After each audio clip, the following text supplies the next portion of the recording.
అని చెప్తే వాల్మీకి పొంగిపోవాలి కదండి. రామాయణ ఆవిర్భావం జరుగుతోందన్నమాట. ఇవాళ రామాయణం పుడుతోంది. ఆ సన్నివేశంలో ఉన్నాం మనం. ఇప్పుడు ఈ మాటలు అడిగితే వాల్మీకి మహర్షి చాలా చమత్కారమైనటువంటి జవాబు ఒకటి చెప్పారు. ఆయన అన్నారు, బహవో దుర్లభాశ్చైవ ఏత్వయా కీర్తితా గుణాః మునే వక్షామ్యహం బుద్ధ్వా తైర్యుక్త శ్రూయతాన్నరః.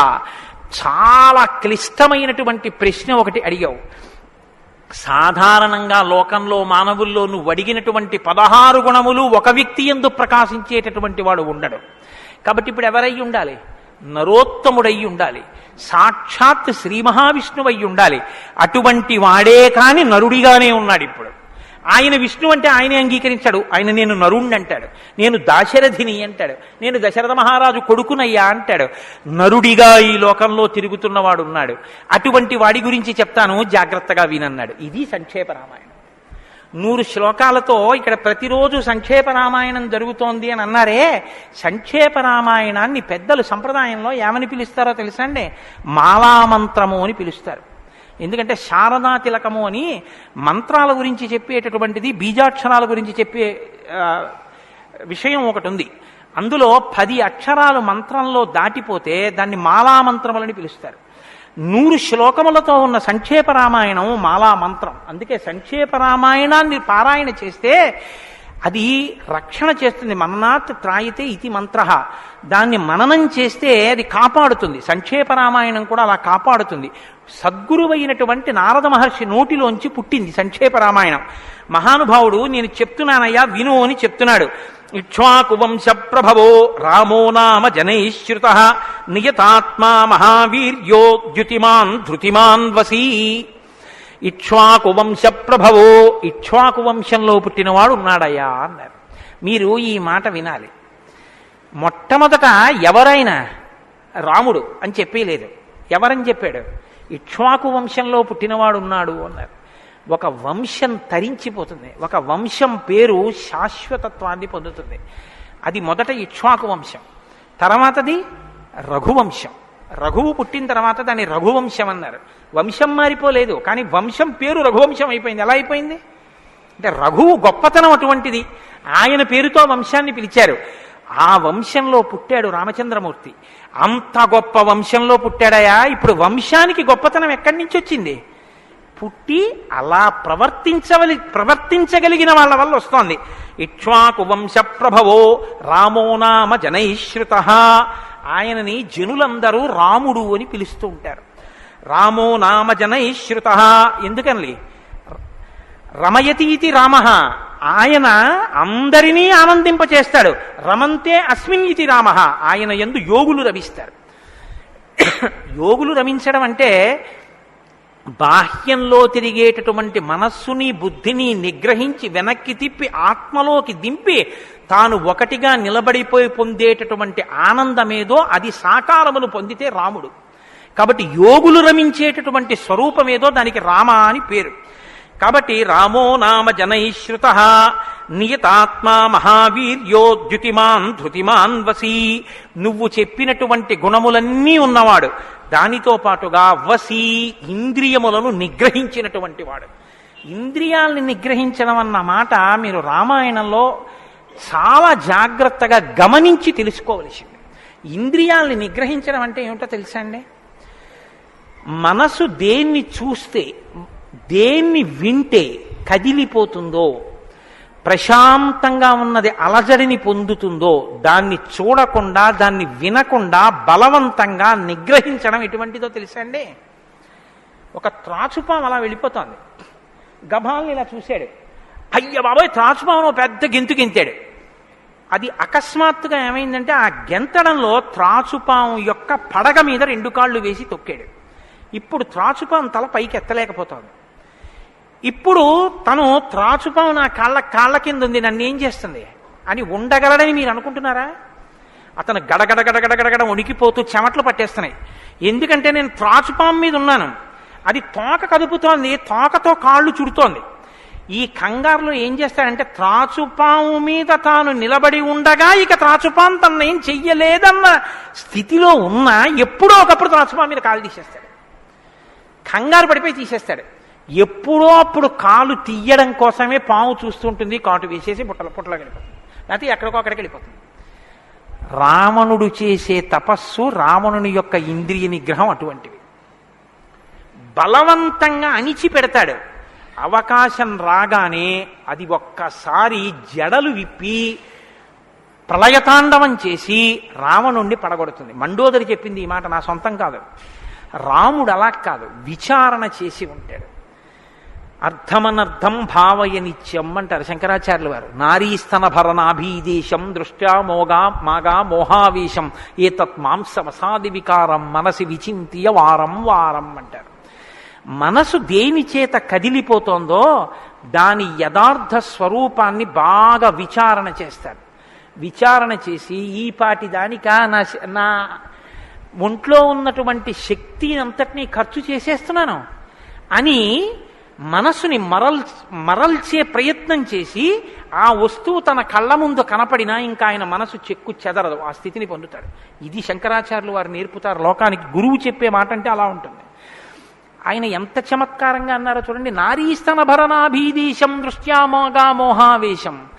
ఎందుకంత వెర్రెక్కిపోతున్నావు యవ్వనం ఒంట్లో ఉండి ఓపికన్న కాలంలో? నీ శరీరం కన్నా స్త్రీ శరీరంలో రెండే వికారాలు ఉన్నాయి. శరీరపు ఊర్ధ్వభాగంలో 2 చోట్ల మాంసపు ముద్దలు పైకి పొటమరించాయి.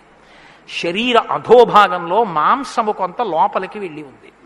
ఈ 2 వికారాల కోసం నీ శరీరంలో ఉన్న సమస్త శక్తిని నశింప చేసుకున్నావు.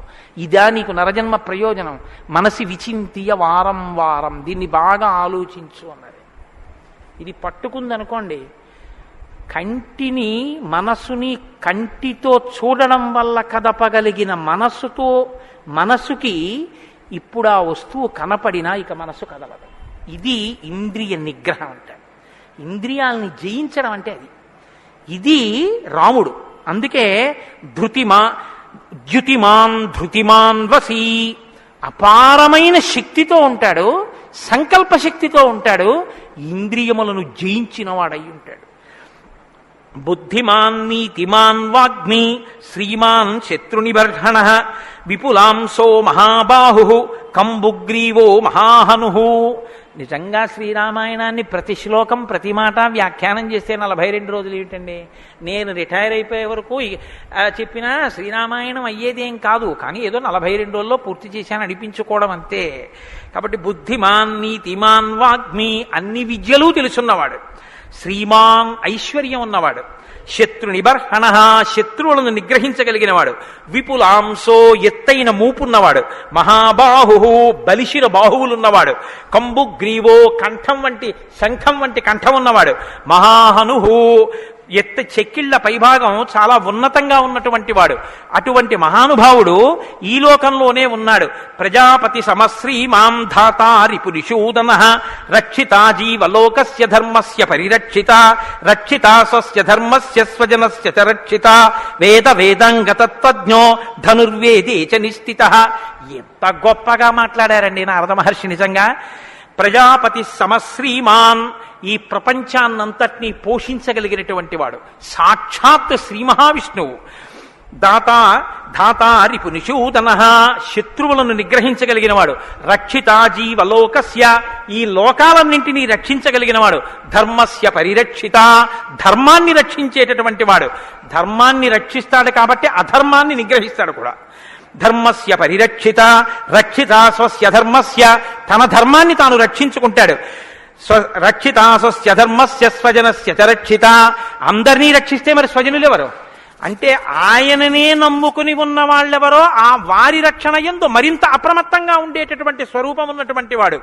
అటువంటి వాడు సచ సర్వగుణోపేత కౌసల్యానందవర్ధన సముద్ర ఇవ గాంభీర్యే ధైర్యేణ హిమవానివా. ఇందులోంచేనండి వాల్మీకి మహర్షి చెప్పిన శ్లోకాల్లోంచే తర్వాత ఉపమానాలన్నీ వచ్చాయి. ఇప్పటికీ మనం చూడండి, ఆయన మేరునగ ధీరుడండి అంటాం.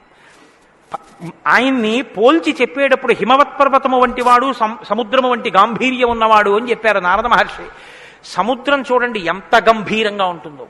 సముద్రం కడుపులో ముత్యాలు, రత్నాలు, వజ్రాలు ఇన్ని ఉంటాయి. ఇన్ని ఉన్నా కప్పి ఉంచుతుంది. సముద్రంలో బడబాగ్ని ఉంటుంది, కానీ తాను మాత్రం చల్లగా ఉంటుంది. సముద్రం ఒడ్డుకొస్తుంది, వచ్చి మీ కాళ్ళు తాను కడుగుతుంది. చేతకానిది ఎదురొచ్చి మీ కాళ్ళు కడిగిందని మీరు ధూర్తతనంతో లోపలికెడితే మిమ్మల్ని తనలో కలుపుకుంటుంది. ఎదురొచ్చి మీ దగ్గరికి వస్తోంది కదా అని మీ కాలి చెప్పు తీసి అందులో వేస్తే తీసుకొచ్చి అవతల బారేస్తుంది ఒడ్డున. ఇది సముద్రం యొక్క గాంభీర్యం. తాను ఉప్పు కయ్యగా ఉంటుంది, పర్వదిన స్నానానికి పనికొస్తుంది. ఇన్నిటిని కప్పిపుచ్చి నిలబడగలిగినటువంటి స్వరూపం సముద్రం. కడుపులో బడబాగ్ని ఉన్నా, సీతాపహరణమే జరిగిన, తండ్రే మరణించిన, రాజ్యమే పోయినా, అరణ్యంలో తిరిగిన, జుత్తు తీసేసిన, జిల్లేడు పాలు పోసుకుని ఆఖరికి ఆ జటలు కట్టుకున్న, నారచీర కట్టుకున్న, పాదాలకి చెప్పులే లేకపోయినా, అగ్నిహోత్రాన్ని చంకన తగిలించుకున్న, అడవిలో మృగాన్ని బాణం పెట్టి కొట్టి చర్మం ఒలిచి మాంసం తీసి తెచ్చి సీతమ్మ వండితే తప్ప తినలేని స్థితిలో రాజారాముడైనటువంటి వాడు బ్రతకవలసి వచ్చిన తెల్లవారుజామున 4 గంటల సమయంలో దాహమేస్తున్న ఏనుగు నదిలో తొండం పెట్టి నీళ్లు తాగడానికి కూడా భయపడినంత చలికాలంలో కూడా వెళ్ళి స్నానం చెయ్యగలిగిన మొనగాడు, ఇన్ని కష్టాలు కడుపులో పెట్టుకుని కూడా పైకి చెక్కు చెదరకుండా ఉండగలిగినటువంటి గంభీరమూర్తి ఆయన యా రాముడంటే అన్నాడు నారదుడు. కాబట్టి సముద్ర ఇవ గాంభీర్యే ధైర్యేణ హిమవానివా, ధైర్యంలో హిమవత్ పర్వతం వంటివాడు. పర్వతాన్ని చూడండి, వర్షధారల చేత కొట్టబడుతుంది, పిడుగులు పడిపోతాయి. ఆ పర్వతం మీదే చెట్లు పెరుగుతాయి, ఆ పర్వతం మీదే సింహాలు తిరుగుతాయి, పులులు తిరుగుతాయి. ఆ సముద్రానికి కన్నాలు పెట్టి పావులు పడుకుంటాయి. చిట్టెలుకలు కన్నాలు చేసి ఆ పర్వత పాదాల మీద తిరుగుతుంటాయి. ఎలుక కన్నం పెట్టి తనలో దూరిందని బెంగపెట్టుకోదు, ఒక ధూర్తుడు కాళ్లతో పైకెక్కాడని బెంగపెట్టుకోదు, వర్షధారలు కొట్టాయని కదలదు, పిడుగులు పడ్డాయని చెక్కు చెదరదు, పులులు సింహాలు తిరుగుతున్నాయని బెంగపెట్టుకోదు, మహాత్ములు తన మీద నడుస్తున్నారని పొంగిపోదు, తన మీద ఈశ్వరుడి దేవాలయం కట్టారని పరవశించిపోదు, తాను అలాగే నిలబడి ఉంటుంది. చెక్కు చెదరక నిలబడగలిగినటువంటి పర్వతం ఎటువంటిదో రాముడు అటువంటి వాడు. ఇది నారదుడు ఒక నరుడిగా ఆయన కొన్న లక్షణాలు చెప్తున్నాడు. ఇవి నీవు సంతరించుకో కొన్నైనా, ప్రతిదానికి విచలితుడవైపోవడం కాదు, ప్రతి చిన్నదానికి కదిలిపోవడం కాదు, ధైర్యంగా నిలబడగలగాలి. నాకు కాకపోతే ఎవరికి వస్తాయి? వస్తాయి కష్ట సుఖాలు అనేటటువంటివి చేసుకున్న కర్మను అనుసరించి అని నిలబడగలిగినటువంటి స్థితి రామాయణం ఇస్తుంది. విష్ణునా సదృశో వీర్యే సోమవత్ ప్రియదర్శన కాలాగ్ని సదృశ క్రోధే క్షమయా పృథివీ సమః. ఏమి శ్లోకాలు వాడారండి సంక్షేప రామాయణంలో మహానుభావుడు. విష్ణునా సదృశో వీర్యే, ఆయనతో పోల్చడానికి విష్ణు ఒక్కడే ఉన్నారు. ఎందుకంటే ఇంకా ఆయనతో పోల్చడానికి అటువంటి వాడు ఇంకొకడెవరు ఉంటారు? విష్ణువుని విష్ణువుతోనే పోల్చాలి. కాబట్టి విష్ణువుతో సమానమైన వాడు. సోమవత్ ప్రియదర్శన, బాణం పట్టుకుని ఎదురుగుండా ఉన్న వాళ్ళ లక్షల మంది కంఠాలు తెగకోసినా సరే భక్తులైన వారికి మాత్రం ఆ స్వరూపాన్ని దర్శనం చేస్తుంటే ఎంత సంతోషంగా ఉంటుందో. కాబట్టి సోమవత్ ప్రియదర్శన, లోకంలో మూడిటిని ఎంత చూసినా చూడబుద్ధే వేస్తుంది. ఎంత చూడండి చూడబుద్ధేస్తుంది. అందుకే పార్వతీదేవి వినాయకుడికి ఏనుగు ముఖం పెట్టించింది. పసిపిల్లలకి కూడా సంతోషం కల్పించేవి 3 ఏమిటో తెలుసా అండి? గజముఖం, చంద్రబింబం, సముద్రం. మీరు సముద్రపు తొట్టికి వెళ్ళి ఎంతసేపు కూర్చోండి, ఎంతసేపు చూస్తున్నా సముద్రాన్ని అలా చూడాలనే అనిపిస్తుంది. చీకటి పడిపోయిన తర్వాత సముద్ర ఘోష అదో సంతోషం, వస్తున్న కెరటాలు అదో సంతోషం, చీకటి పడ్డాక దీపాలతో దూరంగా వెళ్ళిపోతున్న ఓడ అదో సంతోషం, సూర్యోదయానికి సముద్రం ఆకాశం కలిసినట్టుగా ఉన్న చోట ఉదయిస్తున్న సూర్యబింబం అదో సంతోషం, ఆ పడుతున్న ఎర్రకాంతి అదో సంతోషం, సూర్యాస్తమయానికి సముద్రంలో కృంగిపోతున్నట్టుగా ఉన్న సూర్యుడు అదో సంతోషం. తిక్కన గారు విరాట పర్వంలో అంటారు, రాత్రి అయ్యేటప్పటికి ఆకాశం ఎలా ఉందంటేట మంచి సంపన్నుడైన గృహస్థు ఇంట్లో అలంకారం చేసినటువంటి పడకలా ఉందిట, దాని మీద పువ్వులు అవన్నీ వేస్తే ఎలా ఉందో అలా ఉందిట. సూర్యోదయానికి ఉన్నటువంటి ఆకాశం ఎలా ఉందంటేట తెల్లవారిన తర్వాత 10 మంది చూస్తే దృష్టిదోషం కలుగుతుందని ఆ ఇంటి ఇల్లాలు దుప్పటి మీద ఉన్న పువ్వులు అవే అన్నీ పోయేటట్టు ఒక్కసారి 2 చేతులతో ఇలా దులిపేస్తే అన్నీ పోయిన తర్వాత దుప్పటి ఎలా ఉందో ఆకాశం ఎలా ఉంది తెల్లారాకంటారు. అలా ఆ సముద్రాన్ని చూస్తుంటే ఎంత అందంగా ఉంటుందో. పసిపిల్లల దగ్గర నుంచి కవుల వరకు జ్ఞానుల వరకు సముద్రం ఆనందమే. పసిపిల్లాడికి ఏం తెలిసనే ఆనందం, వృద్ధుడికి ఏం తెలిసనే ఆనందం. అందరూ సముద్రపు వెళ్ళికి వెళ్ళి ఆనందం పొందుతారు. ఆఖరికి తుఫాను సమయంలో సముద్రం చూడడం అదో సంతోషం కొంతమందికి. కాబట్టి సముద్రం 2, చంద్రబింబం. చంద్రబింబాన్ని ఎంతసేపు చూడండి సంతోషం రామాయణంలో వాల్మీకి మహర్షి వర్ణిస్తారు సుందరకాండలో చంద్రబింబాన్ని, ఏమి వర్ణనలో ఆ సర్గలు.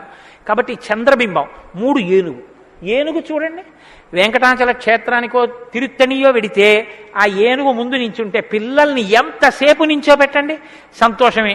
ఆ తొండం ఇలా ఇలా ఆడిస్తూ ఆ ఏనుగు అలా నిలబడి అరటిపండు ఎత్తి నోట్లో పెట్టుకుని ఆ దుమ్ము తీసి మీద పోసుకుని స్నానం చేసి తెల్లటి దంతాలు, దాని స్వరూపం, దాని చిన్ని చిన్ని కళ్ళు, దాని వెంట్రుకలు, దాని తోక, పెద్ద పెద్ద కాళ్ళు, ఇంతంత గోళ్ళు, గుండ్రంగా పాదాలు, ఆ ఏనుగుని ఎంతసేపు చూసినా అబ్బా ఇంకేం చూస్తానులేండి అనిపించదు, అలా చూడబుద్ధి వేస్తుంది. అలా చూడబుద్ధి వేస్తుంది కాబట్టి ధ్యానం చేసేటప్పుడు ముందు గణపతి యొక్క ముఖాన్ని తదేకంగా చూస్తే ఆ ధ్యాన నిష్ట చేత విఘ్నములు తొలగిపోతాయి. కాబట్టి పరమేశ్వరుడు అందరూ తొందరగా దృష్టి పెట్టి చూడడానికి వైముఖ్యం కలగనటువంటి ముఖాన్ని నా కొడుక్కి పెడితే అందరికీ ఉపకారం జరుగుతుందని ఏనుగు తలకాయ తీసుకొచ్చి వినాయకుడికి పెట్టాడు. అది కారణం, వినాయకుడికి ఏనుగు తలకాయ ఉండడానికి కారణాల్లో అదొకటి. కాబట్టి విష్ణు నా సదృశో వీర్యే సోమవత్ ప్రియదర్శన కాలాగ్ని సదృశ క్రోధే. క్రోధం, కోపం వచ్చిందా, కాలాగ్ని ఎటువంటిదో అటువంటి వాడు. క్షమయా పృథివీ సమహ. ఈ భూమికి ఎంత ఓర్పో రాముడికి అంత ఓర్పు. నిద్రలేస్తూనే భూమిని తంతాం, భరిస్తుంది. మలమూత్రాలు భూమి మీద విసర్జిస్తాం, భరిస్తుంది. ఉమ్మి భూమి మీద వేస్తాం, ఊరుకుంటుంది. పోనీ ఏదో పొరపాటునొచ్చింది వేరు, కావాలని ఒక రకమైన తాంబూలం వేసుకుని బొమ్మడమే ప్రయోజనంగా నెత్తురు కక్కుకునేవాడు కక్కుకున్నట్టు భూమి మీద ఎర్రటి మరకలు పడేటట్టు అదే పనిగా ఉమ్మి వేసేటటువంటి వాడిని కూడా భరించినటువంటి భూమాత యొక్క ఓర్పుని ఎంత స్తోత్రం చేయాలి నిజంగా. కాబట్టి అన్నం కావాలి, నాగలి పెట్టి అమ్మ గుండెల మీద చీరుతాం. ఇల్లు కట్టుకోవాలి, శంకుస్థాపన పేరుతో గుణపాలు పెట్టి అమ్మ గుండెల మీద గుచ్చుతాం. ఆఖరికి ఇంత సంపాదించి ఇంత కీర్తి తెచ్చి మా నాన్నగారు, మా బాబాయ్ గారు, మా మేనమావ, మా ఆయన ఇన్ని బంధుత్వాలు పెట్టుకున్న వాళ్ళు ఆ ఊపిరి ఆగిపోగానే తీసుకెళ్లి బయట చిరిగిపోయిన బొంతో చాపో వేసి పడుకోబెట్టి కొత్త చాప తెచ్చి 4 కర్రలకేసి తాడేసి కట్టి తీసుకెళ్లిపోతుంటే ఆఖరణ పుచ్చుకునేది ఈ తల్లి ఒక్కతే. ఎవ్వరు ఇంట్లో ఒక్క రాత్రి కూడా ఉంచుకోరు. యావత్ పవనో నివసతి దేహే తావత్ పృచ్చతి కుశలంగేహే గతవతి వాయౌ దేహాపాయే భార్యాభిభ్యతి తస్మిన్ కాయే అంటారు శంకర భగవత్పాదులు. అటువంటి ఈ తల్లిది ఎంత ఓర్పో, ఎన్ని అపచారములు చేసినా కూడా కడుపులో పెట్టుకునేటటువంటి అమ్మ స్వరూపమైనటువంటి భూమికి ఎంత ఓర్పుందో అంత ఓర్పు కలిగిన వాడయ్యా రామచంద్రమూర్తి. కాబట్టి ధనదేన సమస్యాగే సత్యే ధర్మ ఇవాపరః.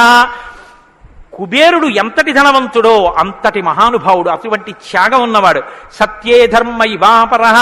సత్యము ధర్మము ఒకదాన్నొకటి ఎలా కాపాడుకుని రక్షించుకుంటాయో అలా రక్షించి కాపాడగలిగినటువంటి వాడు. తమేవం గుణ సంపన్నం రామం సత్యపరాక్రమం. ఇన్ని గుణములు కలిగినటువంటి రామచంద్రమూర్తి సాక్షాత్తుగా సత్యపరాక్రముడైనటువంటి వ్యక్తి. ఆయన పరాక్రమం సత్యమే పరాక్రమముగా కలిగినటువంటి వాడు. అటువంటి వాడు రామచంద్రమూర్తిని ఆ రాముని యొక్క కథని సంక్షేపంగా చెప్పారు. సంక్షేపంగా అంటే వివరంగా కాదు, బాగా గుర్తుపెట్టుకోండి.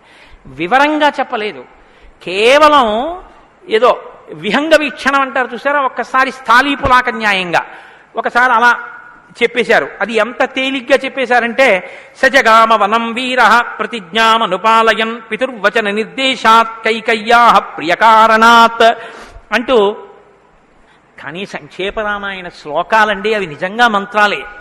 దశరథ మహారాజు గారు లేక లేక లేక లేక సంతానం కలగలేదని బెంగపెట్టుకుని అశ్వమేధయాగం చేసి తత్పాపాన్ని పోగొట్టుకుని పుత్రకామేష్టి చేస్తే యజ్ఞపురుషుడు ఆవిర్భవించి ప్రసాదాన్నిస్తే ఆ పాయసాన్ని అనురూపలైనటువంటి తన భార్యలు స్వీకరిస్తే పెద్ద భార్య అయినటువంటి కౌసల్యాదేవి యొక్క గర్భాన్ని జనించినటువంటి సాక్షాత్తు విష్ణుస్వరూపుడైన ధర్మాత్ముడైన రామచంద్రమూర్తి పినతల్లి అయిన కైకమ్మ 14 సంవత్సరములు అరణ్యవాసం చేసి రాజ్యాభిషేకాన్ని విడిచిపెట్టుకోవాలి రామచంద్రమూర్తిని 2 వరములు రాత్రికి రాత్రి దశరథ మహారాజు గారిని అడ్డుపెట్టి నిగ్రహిస్తే తండ్రిని సత్యవాక్యమునందు నిలబెట్టడం కోసమని రామచంద్రమూర్తి రాజ్యాన్ని పరిత్యజించి నారవస్త్రాలు కట్టుకుని చెప్పులు కూడా విడిచిపెట్టి మహానుభావుడు అరణ్యానికి బయలుదేరి వెళ్ళిపోతున్నారు.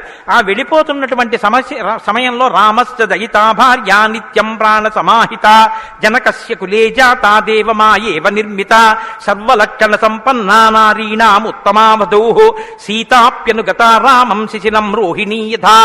సాక్షాత్తుగా దేవమాయయే లోకంలో ఉన్న సౌందర్యమంతా రాశీభూతమై ఒక స్త్రీ రూపంలో వచ్చిందా అన్నంతగా కనపడేటటువంటి సీతమ్మ తల్లి, జనక మహారాజు గారి యొక్క పుత్రి, అయోనిజ అయినటువంటి తల్లి, స్త్రీలలో ఉత్తమమైనటువంటి రత్నంగా చెప్పబడినటువంటి తల్లి, సర్వలక్షణ సంపన్న అయినటువంటి సీతమ్మ చంద్రుణ్ణి రోహిణి ఎలా అనుసరిస్తుందో అలా కష్టసుఖాల్లో నీతో కలిసి ఉంటాను తప్ప నేను అంతఃపురంలో ఉండను అని చెప్పి రామచంద్రమూర్తితో కలిసి అరణ్యవాసానికి బయలుదేరింది.